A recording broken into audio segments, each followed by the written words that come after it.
রাহাত আর মিম, একটা সাধারণ ভালোবাসার গল্প। সবকিছু ঠিকই চলছিল, হাসি, গল্প আর স্বপ্নে ভরা দিন। কিন্তু এক রাতে সবকিছু বদলে গেল। রাত 2:17, রাহাত অনলাইন।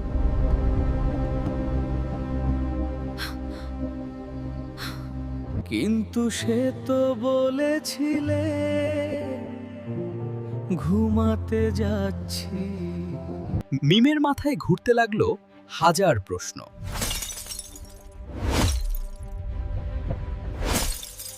ধীরে ধীরে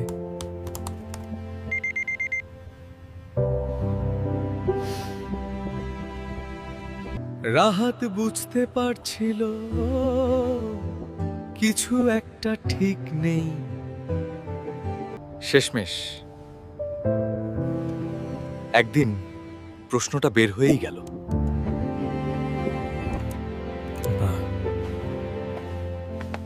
তুমি রাতে কার সাথে কথা বলো?